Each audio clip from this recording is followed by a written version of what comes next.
오늘 본문 말씀은 에베소서 말씀인데요.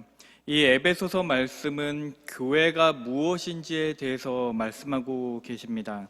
오늘 이 말씀을 통해서 우리가 교회가 어떤 의미를 갖는지 깨닫게 되기를 원합니다.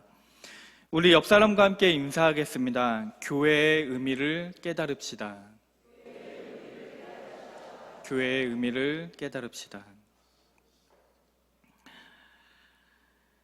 최근에 한 설문조사에 따르면 이 불교와 천주교와 개신교 사이에서 어떤 종교가 가장 이미지가 안 좋은지를 평가했는데, 안타깝게도 그 중에 가장 평가가 안 좋은 것이 개신교로 평가가 되었습니다. 여러 가지 이유가 있었는데 그 중에 대표적인 이유 중에 하나가 뭐였냐면, 교회는 배타적이고 이기적인 것처럼 보인다는 것이었습니다. 정말 놀랍지 않습니까? 교회가 배타적이고 이기적이라고 생각하는 것은 정말로 의외의 일인 것 같아요. 어떻게 교회가 배타적이고 이기적일 수 있겠습니까? 그 누구보다도 다른 사람들을 위한 이타적인 마음을 가지고 있고, 우리가 그리스도의 십자가라는 그 희생을 말하는 그 교회가 어떻게 배타적이고 이기적일 수가 있겠습니까? 교회가 배타적인 이미지를 갖게 된 대표적인 이유가 있다면, 예수님을 믿지 않으면 지옥에 간다는 그 선포일 것입니다. 오직 이것 때문에 기독교가 이미지가 안 좋아졌다라고 얘기하면 과장이겠지만, 분명히 이것이 큰 역할을 했던 것은 맞는 것 같아요.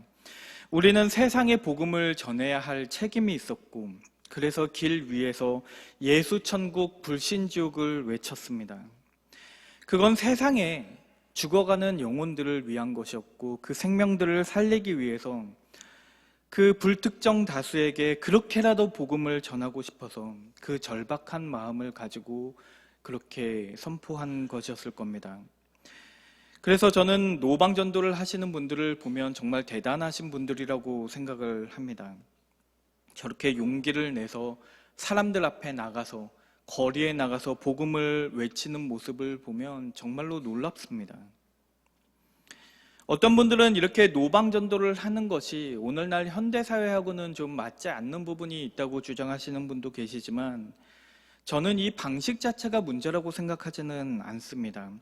물론 우리가 하나님의 말씀을 전하고 전도를 하기 위해서 더 효과적인 방법을 찾으려고 그렇게 할 필요는 있겠지만, 저는 노방전도가 효과적일 수도 있다고 생각을 합니다. 예를 들면 선교지 같은 곳을 나가보면 분명히 이 노방전도를 하는 방식이 훨씬 효과적일 수 있다는 것을 알 수 있습니다. 그런데 저는 이 예수천국 불신지옥이라는 이 말씀이 지나치게 이분법적으로 양극단으로 나누는 것 같다는 생각이 들기는 합니다. 분명히 우리가 예수님을 믿으면 천국에 가고 예수님을 믿지 않으면 지옥에 가는 것은 사실입니다. 어쩌면 그 사실을 넘어서서 이것은 우리가 진리라고 부르는 말씀입니다. 그런데 그 말씀 자체는 진리인데, 그것이 복음을 지나치게 단순하게 만들고 도식화해서 이해하게 만들기 때문에 사람들로 하여금 복음이라는 것을 오해하게 만들 수 있다는 생각이 들어요. 무슨 말씀인가 하실 텐데, 엄밀하게 말하면 우리가 지옥에 가는 것은 예수님을 믿지 않아서 가는 것이 아니라 그것이 모든 사람이 맞이하게 될 운명이기 때문에 그렇습니다. 아담이 타락한 이후로 인간은 에덴 동산에서 쫓겨나게 되었고, 이제 그리스도가 없이는 하나님 앞에 나아갈 수 없게 되었습니다. 그러니까 우리가 지옥에 가는 것은, 인간이 지옥에 가는 것은 인간이 지옥을 선택했기 때문에 가는 것이 아니라 아무것도 하지 않았기 때문에 가는 것이라는 말입니다. 오직 예수님만이 길이요 진리요 생명이시라고 선포하는 것만으로도 충분하다는 말입니다. 복음이잖아요. 기쁜 소식 아닙니까? 우리는 예수님을 선택해서 천국에 가고 너희는 불신을 선택해서 지옥에 가는 것이 아니라 너희와 우리가 모두 지옥에 갈 운명이었는데 우리가 주님을 만나서 구원을 얻었으니 너희도 그 주님을 바라보고 너희도 구원을 얻으라고 말하는 것이 전도라는 것입니다. 결국 예수 천국, 불신 지옥이라는 이 말의 가장 큰 문제점은 마치 교회를 의인들만 모여있는 곳처럼 보이게 만들고 세상은 죄인들만 모여 있어서 그곳이 마치 지옥처럼 보이게 만든다는 데 있습니다. 그런데 우리 모두가 알다시피 교회는 의인들이 모이는 곳이 아니라 죄인들이 모이는 곳입니다. 교회와 세상의 차이는 의인이 모였느냐 아니면 죄인이 모였느냐가 아니라 내가 죄인임을 깨달았느냐 깨닫지 못했느냐에 있습니다. 결국 교회가 배타적이고 이기적이라고 비난을 받는 이유는 우리 교회 안에 있는 이런 이분법적인 사고, 뭐든지 양극단으로 나누는 그 생각 때문입니다. 선과 악을 나누고 하나님과 사탄을 대립하는 것으로 이해하는 것입니다. 이런 사고방식에서 교회는 선이고 세상은 악이라고 생각을 합니다. 그래서 교회는 하나님이 통치하시지만 세상은 사탄이 통치하는 것이라고 생각을 합니다.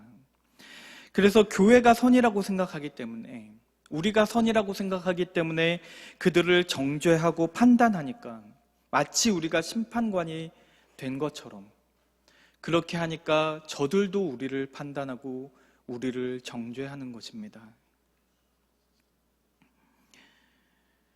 그런데 교회는 주님이 다스리고 세상은 사탄이 다스리는 것이 아닙니다. 주님께서는 이 교회만 통치하시는 것이 아니라 이 세상도 통치하십니다.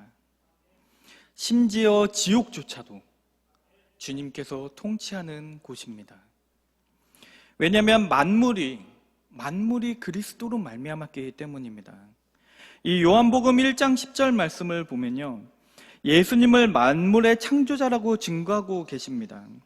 태초에 그가 세상에 계셨고 말씀이 계셨고 세상이 그로 말미암아 지은 바 되었다고 말씀을 하십니다. 그러니까 예수님께서는 우리를 십자가에 달려 돌아가심으로써 구속하신 분일 뿐만 아니라 우리를 창조하신 분이십니다.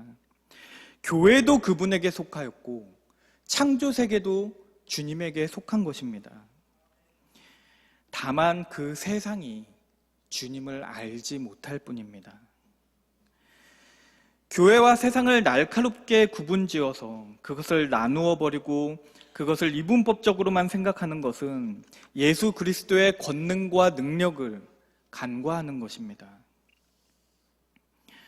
오늘 이 본문 말씀, 에베소서 말씀에 따르면 예수님께서는 충만하심 그 자체이시기 때문에 그의 교회를 충만하게 하시고 그 교회가 충만하게 됨을 통해서 세상을 충만하게 하신다고 말씀하고 계십니다. 에베소서 1장 23절 말씀입니다. 오늘 본문 말씀인데요, 한번 같이 읽겠습니다. 교회는 그의 몸이니 만물 안에서 만물을 충만하게 하시는 이의 충만함이니라. 아멘. 이 본문의 말씀은 교회에 대해서 두 가지를 말씀하고 계십니다. 먼저 교회는 예수 그리스도의 몸입니다. 그리고 동시에 교회는 예수 그리스도의 충만함입니다. 여기에서 교회가 예수 그리스도의 몸이라는 말은 우리가 많이 들어봤기 때문에 이해하기가 쉬운데, 교회가 예수 그리스도의 충만함이라는 이 말이 도무지 좀 이해하기가 어렵습니다. 그래서 오늘 이 말씀이 교회는 예수 그리스도의 충만함이라는 것이 어떤 의미인지를 우리가 살펴보고자 합니다.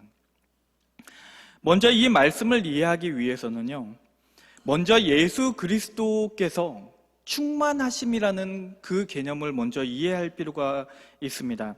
요한복음 1장 16절 말씀에 보면 우리가 다 그의 충만한 데서 받으니 은혜 위에 은혜로라고 말씀하고 계십니다. 그러니까 우리가 은혜를 받는데 우리가 은혜를 어디에서 받냐면 예수 그리스도의 충만함으로부터 받습니다. 여기에서 충만함이란 완전함이에요. 완전해서 더 이상 그 어떤 것도 필요하지 않은 상태.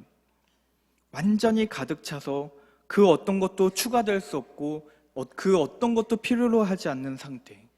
그것이 충만함입니다. 그러니까 예수 그리스도께서는 이 충만하심 그 자체예요.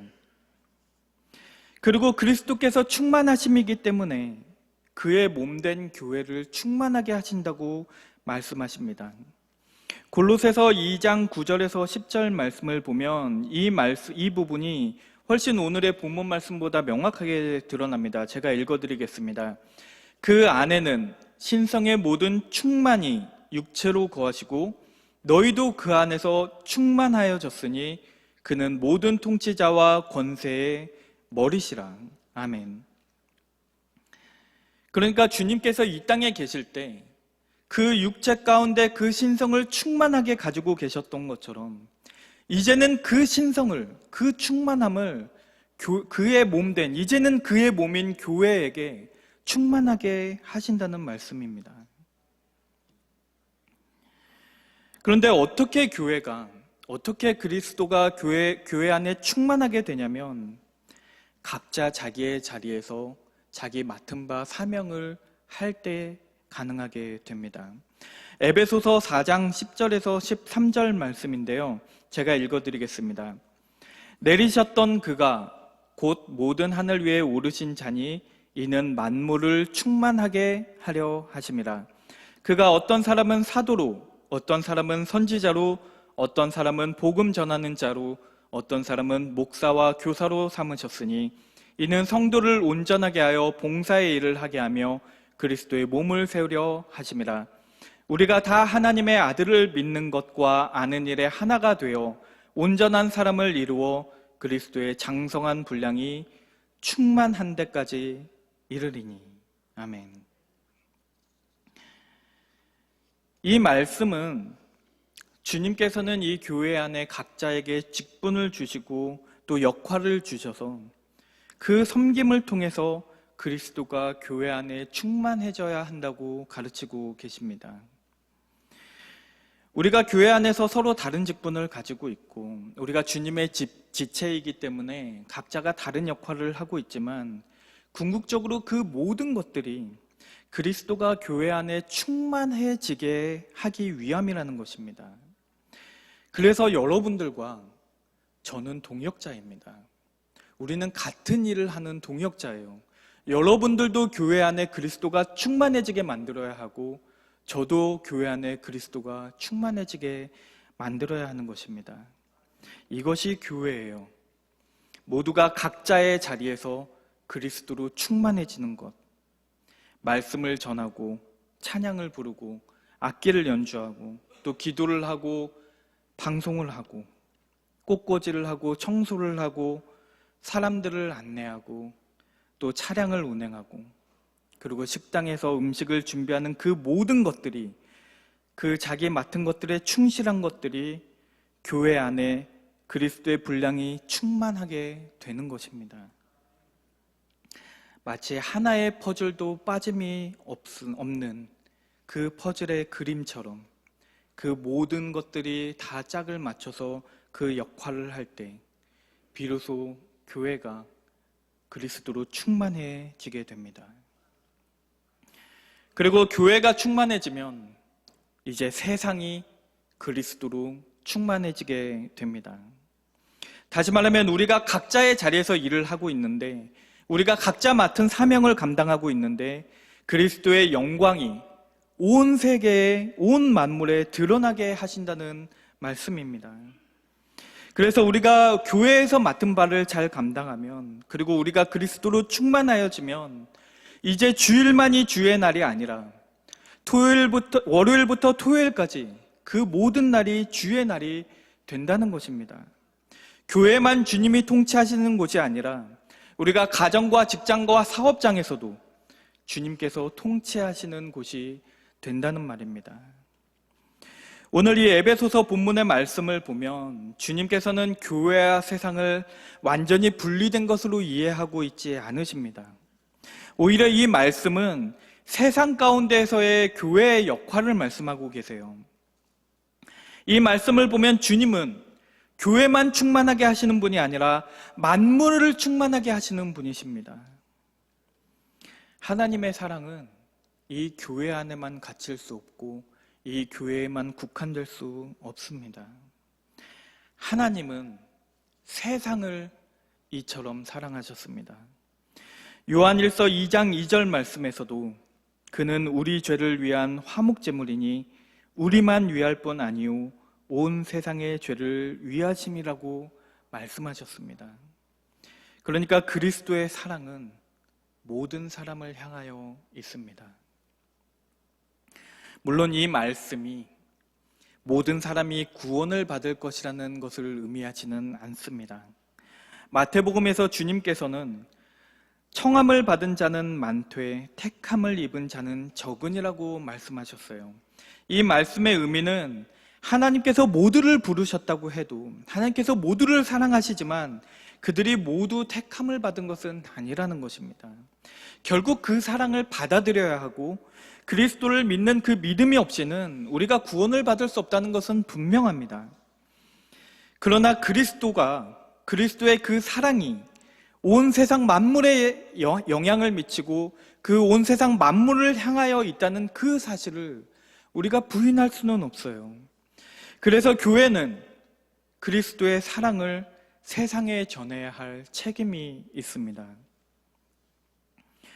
주님은 교회를 통하여 일하시고 교회를 통해서 그분의 충만함을 나타내십니다. 그런데 여기에서 중요한 것은 교회가 세상에 승리한 것이 아니라 예수 그리스도께서 세상에 승리하셨습니다. 주님께서는 세상을 충만하게 하기 위해서 교회를 사용하시지만 교회에 의존하시는 것은 아닙니다. 왜냐하면 예수 그리스도께서 그분께서 충만하심 그 자체이기 때문입니다. 오직 주님만 충만함이시고 교회는 그 충만함을 드러내는 수단입니다. 이미 예수님께서는 만물을 통치하시고 충만하게 하시는 그 권능과 주권을 가지고 계시고 교회는 그 충만함을 반영하고 전파하는 그릇일 뿐입니다. 우리 안에 그 예수님의 충만함을 담는 것입니다. 그렇게 우리 안에 그리스도의 충만을 담음으로써 교회는 그리스도의 사명에 동참하게 됩니다. 그리스도의 사명은 이 창세기 1장 28절에서 잘 드러나고 있습니다. 하나님께서는 아담에게 명령하시기를 땅에 충만하라, 땅을 정복하라라고 말씀하셨습니다. 그런데 아담은 이것을 성취하지 못했어요. 아담은 실패합니다. 그렇지만 주님께서 이 말씀을 성취하세요. 세상이 그리스도로 충만하게 만들고 세상이 그의 발 아래 엎드리게 만듦으로써 땅에 그리스도가 충만하게 하시고 땅에 그리스도로 정복이 되게 만드십니다. 그러나 아직 이 세상은 그 완성을 기다리고 있습니다.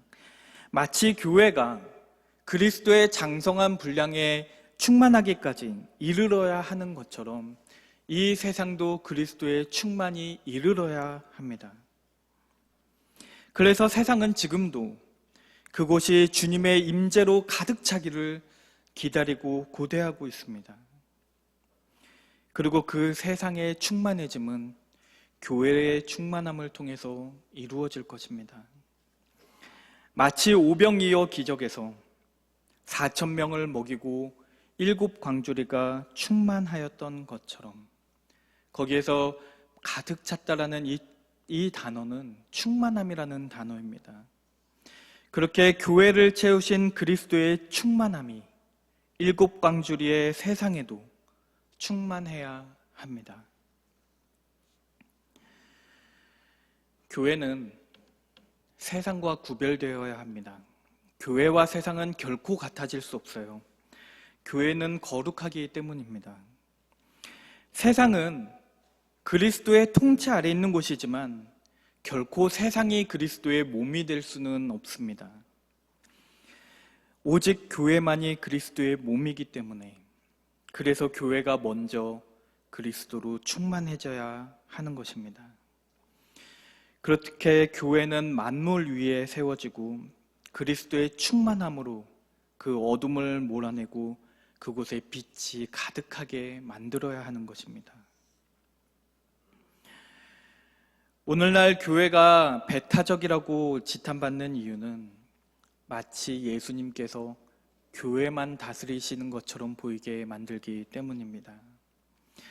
그러나 주님께서는 온 만물에, 온 세상에 그리스도로 충만하게 되기를 원하십니다.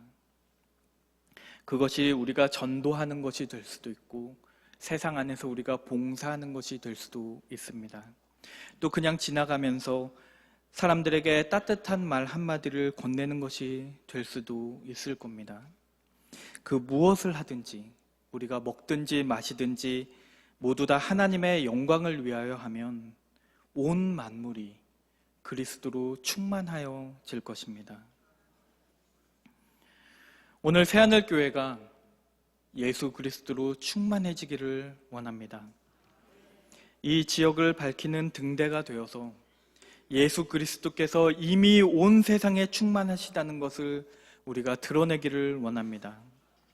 우리 새하늘교회를 넘어서서 이 부천 지역의 모든 교회가, 그리고 한국의 모든 교회가 그리스도로 충만하여지고 결국 온 세상이 그리스도로 충만하게 되기를 바랍니다. 그때 주의 영광이 온 땅에 차게 되고 물이 바다 덮음같이 여호와의 영광을 인정하는 것이 온 세상에 가득하게 될 것입니다. 오늘 새하늘교회는 그의 몸이니 만물 안에서 만물을 충만하게 하시는 이의 충만함이 되기를 주의 이름으로 축원합니다. 우리 기도하겠습니다. 주여, 주의 이름이 온 땅에 어찌 그리 아름다운지요. 주의 영광이 하늘을 덮었나이다. 사랑의 주님, 우리가 주님의 이름에 벅차오르고 우리 안에 성령이 충만하여서 새하늘교회가 그리스도의 충만함이 되기를 원합니다. 주님의 사랑이 우리 안에 그 잔에 가득 차서 세상으로 흘러나가게 하여 주옵소서. 그리하여 온 세상이 주님의 영광으로 가득 차게 하여 주옵소서. 예수님의 이름으로 기도드립니다. 아멘.